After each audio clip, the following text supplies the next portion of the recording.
Good morning, kids! Narito na naman si Ate Ben para turuan kayo sa ating Sunday School Online. Ayan, ready na po ba tayong makinig at manood sa ating Sunday School today? Kung ready na, mag-thumbs up nga tayo. Ayan, alam ko nag-thumbs up kayo. Tayo ngayon ay maghanda na para sa ating Sunday School. At bago yon, sisimulan natin sa isang pananalangin. Sige, tayo ngayon kids ay manalangin. Panginoon, kami po ay nagpapasalamat sa umaga na ipinagkaloob niyo sa amin para kami ay makapag-Sunday School muli. Patnubayan niyo po kami. Nawa kami na naman ay may matutunan sa araw na ito. Tulungan mo ang aming guro na siyang magkukwento sa amin, na siyang magtuturo sa amin. At nawa kayo po ang magbigay ng lagi ng kalakasan sa bawat isa sa amin, at kayo po ang tumulong sa amin habang kami ay nanonood o habang kami ay nakikinig sa aming guro. Maraming salamat po. Itong aming dalangin sa pangalan ni Jesus. Amen. Ngayon, tayo muli ay mag-awitan. Ang dami na nating kantang natutunan, di ba? Sana natatandaan nyo lagi. At ngayon, meron ako ulit na ituturong kanta sa inyo. So, sabayan natin ang video na ipapapanood ko sa inyo. Tayo ngayon ay tumayo at tayo ay mag-awitan. Sige, tayo na tayo at sabayan natin ang video ito.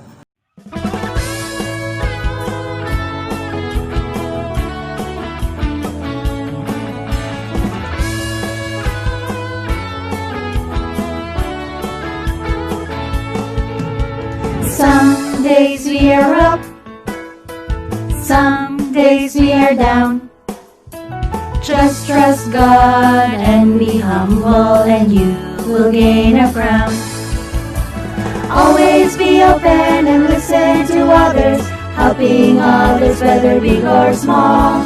Let God guide you in your life and get ready for His big call. Some days we are up, some days we are down. Just trust God and be humble, and you will gain a crown.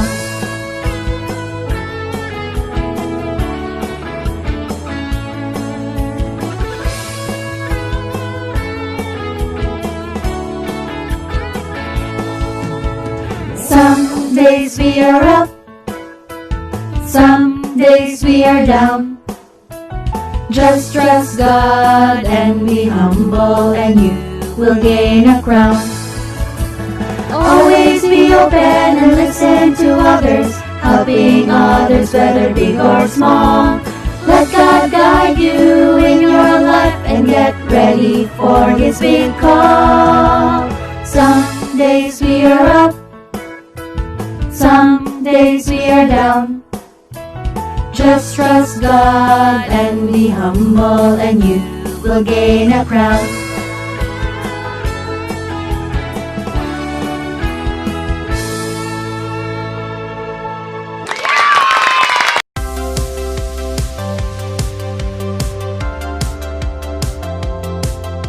No matter what I see, God sees the inside of me. The Lord is looking at my heart. No matter what I see, God sees the inside of me. The Lord is looking at my heart. You see when I'm sad, you see when I'm mad. You still love me and you want to help. When you look at me, I want you to see LOVE, love for my friends and family. No matter what I see, God sees the inside of me.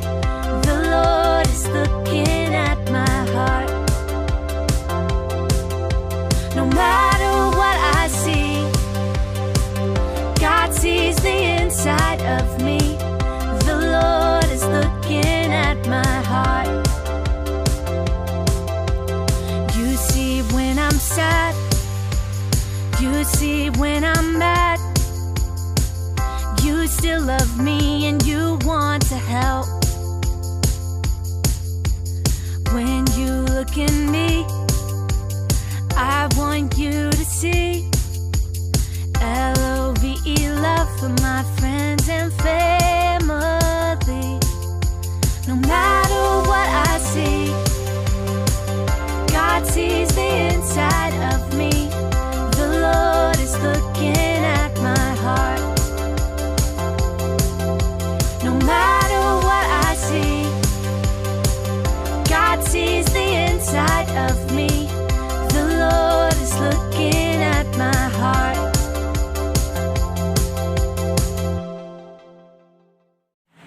Ayan kids, tapos na ang ating pag-aawitan. Ngayon naman, meron akong ipapapanahod sa inyo ang isang interview video. Bakit ko gagawin ito? Kasi ang pamagat ng ating pag-aaralan today ay being humble. At itong video interview na to ay isang interview sa isang bata. Ano ba ang ibig sabihin ng humility or ano ba ang ibig sabihin ng pagiging humble? Panoorin natin at nawa tayo ay matuto sa ating panunood sa bidyong ito. Sige, panoorin natin. So, Daily, what is humility?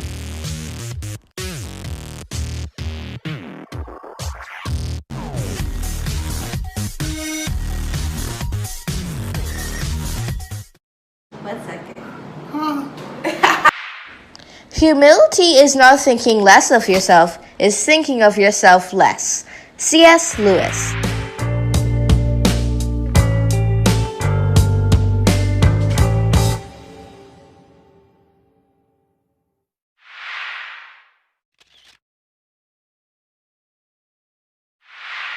So today we're going to talk about humility. How would you describe a humble person? A humble person has a good behavior towards everything. They don't brag, they have strength and courage. Have you been a humble person throughout your life? Sometimes, yes, mostly. When were you not humble? I was not humble when I was bragging about my possessions. How did you realize that you weren't being humble? People's behavior towards me changed when I started bragging, when I was not being humble. And would you recommend a humble behavior to everyone who's watching? Yes, be humble. What are your final recommendations for those who want to be humble? Be kind, you have to be good, and you have to have strength. What type of strength are you talking about? Spiritual strength. When you're humble, it is when you're at peace and you seek out to those who don't have the same advantages as you and you help them out. But when you don't only think about yourself, but you... Napanood natin ang video dun ng interview ng isang bata. Diba sinabi niya ano ibig sabihin ng pagiging humble? Lalo nating mas malalawakan ang ating pag-aaral o mas magiging malawak ang pagkatuto natin kung anong ibig sabihin nito sa pamamagitan ng isang kwento na kung saan si Jesus mismo ang nagkwento. Ang kwento ay pinamagatang The Parable of the Pharisee and the Tax Collector.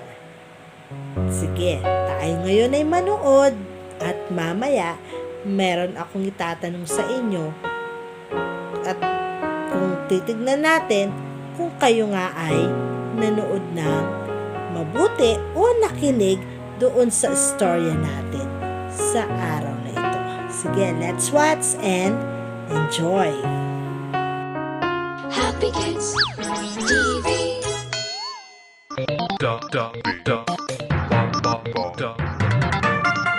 The Holy Tales. Hello, children! Are we all gathered here today for another parable of Jesus? Oh, yes, we are! All right. So, today's parable is the Pharisee and the tax collector. Who is a Pharisee, Holy? A Pharisee is a teacher of scriptures and a person who knows a lot about God. Oh, I see. Long time ago, one day, two men went to the temple to pray. One was a Pharisee and one was a tax collector. The two men sat down on their knees and prayed to God. While praying, all that the Pharisee could think about was how good he was and how much better he was than any other person. He prayed to God and said, God, I thank you that I am not bad like all the other people. I am glad that I am not bad like the robbers and the cheaters. I am so glad that I am not a bad person like the tax collector over there. The Pharisee continued praying. Lord, I am so good and generous. I give lots of money to people in need and I pray a lot. When God heard his prayers, he was very angry with the Pharisee. The Pharisee was not at all humble while praying. He had too much pride in himself, and so he put himself above everyone else. Then the tax collector began praying to God. As we know, tax collectors were considered to be bad people who would cheat others for money. But this tax collector was not one of those bad people. He wanted to pray from his heart and had a lot of faith in God. He prayed to God from a distance inside the temple. God, you are so good. Please forgive me for all the wrong that I have done. Please help me to be a better person every day. Unlike the Pharisee, the tax collector was humble at his praying. God was very happy with him. The tax collector did not even think for once how good he was. Instead, he thought how good God was. So, through this parable, what Jesus wanted to explain to people was to be humble before God, and God would make them great. Wow! That was such a nice story. Thank you for the story, Holy. I loved it. I am glad you did, Freckles. Hope you enjoyed the story as much as we did. Come back soon. Oh, napanood niyo bang mabuti ang kwento natin? Sige, kung kayo nga ay nanood ng mabuti, sagutin natin ang mga sumusunod na katanungan. Una, describe the Pharisee. What did he say in his prayer? Ano ba yung naging lagay ng Pharisee? Ano ba yung sinabi niya dun sa kanyang prayer? Describe natin? Describe nga natin. 2. What about the tax collector? Ano naman yung sa tax collector? What did he say in his prayer? Ano naman yung sinabi niya habang siya ay nananalangin? Number 3, Jesus said that it was the tax collector who pleases God and not the Pharisee. Why do you think Jesus said that? Sabi niya, yung tax collector, yun yung nakapagpasaya sa Diyos. Or na-please si God doon sa prayer ng isang tax collector. Palagay nyo, bakit sinabi ni Jesus yun? Ano ba ang ginawa ng tax collector? And number 4, what lesson was Jesus trying to teach people in this story? What lesson trying to teach people in this story? Tama. Pagiging humble. Tama, pagiging humble. Humility is a virtue that is hard to practice because it means considering others over yourself. Hindi mo inaalala yung sarili mo. Ang inaalala mo lagi o yung kinoconsider mo lagi yung iba. A person tend to think she is better than others. But Jesus teaches us to be humble, to regard others as better. No, tinuturuan ni Jesus sa atin kung paano tayo maging humble. Mas gusto niya na mas maging humble tayo kaysa magmayabang tayo. No, tinuturuan niya tayo kung paano gawin ito. To be humble is to put others' person or interest about oneself or about your own self. It is considering what would be good for others and not what is good for oneself only. However, a person tends to do the opposite and put herself above others. Thus, Jesus teaches about humility through this story. Yung itinuturo sa atin ng ating kwento nung kwento na ating napanood ay about sa humility or about sa pagiging humble, pagiging mapagpakumbaba. Tandaan natin, kung hindi tayo marunong magpakumbaba, ang kabaliktaran nun, tayo ay mayabang, tayo ay proud masyado sa ating sarili. Ayaw naman ni Jesus yun, di ba? Kasi yung tinuturo ni Jesus sa atin ay maging mapagpakumbaba ang bawat isa. Kaya kids, sana huwag tayong maging mayabang katulad ng Pariseo. Sana matuto tayong magpakumbaba. Kung meron tayo, huwag na natin ipagmayabang yun. Kung meron ka, mas maganda, i-share mo pa yun sa iba. At dapat hindi kayo nag-aaway-away nang dahil lang sa isang bagay. Kasi si Jesus, tinuturuan niya tayong maging mapagpakumbaba. At sinasabi yon mismo sa ating memory verse. Ano ba ang ating memory verse today? Ito ay matatagpuan sa Luke 18, 9 to 14. Sabi niya, for everyone who exalt himself will be humbled, and he who humbles himself will be exalted.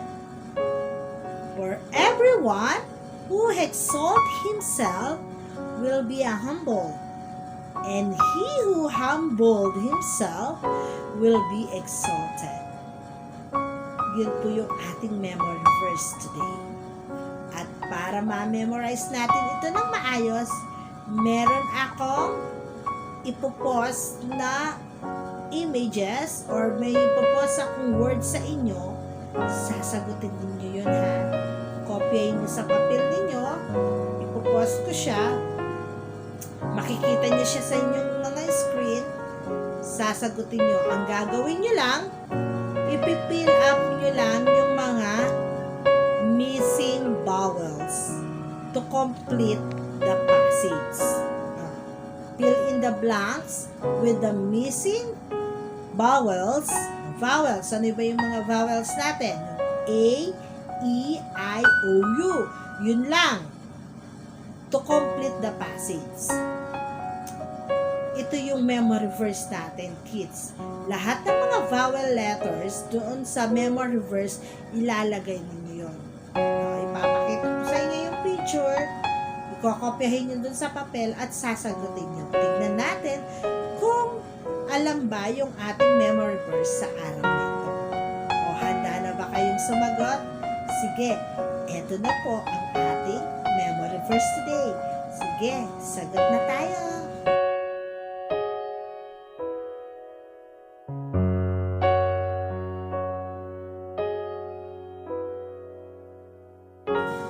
At kids, para naman sa ating arts activity, meron akong i-video ipapanood sa inyo. Gagawa tayo ng turtle verse, isa siyang pagong. Pero ang isusulat natin doon ay hindi yung sinulat nung sa video. Ang isusulat natin yung ating memory verse sa araw na ito. Yung sa Luke 18, okay? Isusulat natin doon sa gagawin nating turtle. Yun yung isusulat nating memory verse. At para yon ay magpapaalala sa bawat isa sa atin na tayo dapat ay maging humble lagi. Or tayo laging maging mapagpakumbaba. Sige, kaya umpisahan na ninyo ang inyong paggawa ng inyong arts activity at ito ang video na inyong papanoorin. Hey kids, today we're doing a craft that is suggested by Summer, so huge shout out to Summer for today's craft. We are going to make a memory verse dinosaur. What you'll need to make this craft is super easy. You need a paper plate, a piece of colored cardboard, permanent marker, scissors, and some double-sided tape or glue. Now what you want to do is cut your plate in half and then cover that half of the plate in a color of your choice.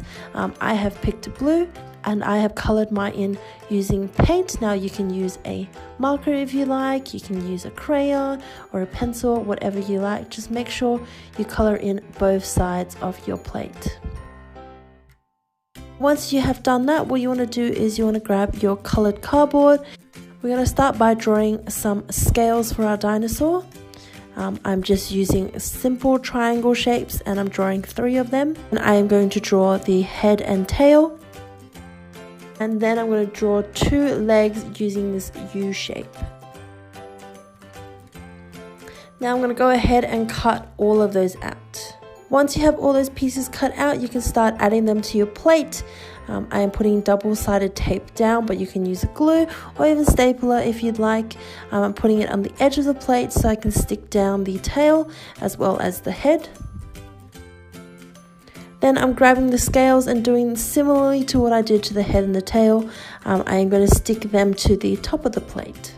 Finally, I am going to attach the legs at the bottom of the plate. And that's it, your dinosaur is all done. And what you can do is you can write your favorite Bible verse on the body of the dinosaur or just anything that you want to remember. Here I'm writing down John 3:16, for God so loved the world that he gave his one and only son, that whoever believes in him shall not perish but have eternal life. So you can write whatever you. Natapos na naman ang ating pag-aaral sa umagang ito. Nawa, kayo na naman ay may natutunan. Natutunan sana ninyo ang pagiging humble. At lagi nating iyong isa puso na tayo ay maging humble lagi. Kasi bakit? Jesus served an example to all of us by showing humility in his life. Diba? Siya mismo, pinakita niya yung kanyang pagiging humble. Yun lang pagsilang niya. Diba? Naisilang lang siya dun sa isang sabsabat na pwede naman siyang maisilang dun sa palasyo. Pero dahil gusto niyang ipakita o gusto niya na tayong turuan ng pagiging mapagpakumbaba, siya mismo ginawa niya yun. We as Christian believers must also be like Jesus, who showed humility to other people. Whatever we have right now, whatever achievement we already had, whatever material things are right in our hands, we should be humble like how Jesus did more than 2,000 years ago. Ang dami niyang ginawa para sa atin. Pero hindi niya inisip yung kanyang sarili. Ang lagi niyang iniisip yung ating kapakanan. Kung anong meron tayo, lagi natin yung pasalamatan sa Diyos. Hindi natin dapat itong ipagmayabang. Kung nakakuha tayo ng award, let's thank God. Huwag tayong magmayabang. Kung mayaman man tayo, salamat sa Panginoon. Huwag kang magmayabang. Kasi hindi matutuwa si Jesus kapag ikaw ay isang mayabang. Gusto ni Jesus, tayo ay laging mapagpakumbaba. Sige kids, sa ating pananalangin today, pakinggan natin ang isang awitin o isang panalangin na kung saan nagpapakita ng pagpapakumbaba. Sige, tayo ngayon ay yuko at tayo ngayon ay manalangin.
Natapos na naman ang ating lingguang pag-aaral sa araw na ito. Sana kayo ay muling natuto at tayo ay magkakasama-samang muli sa susunod na linggo. God bless sa inyong lahat. Bye! Stay humble, okay?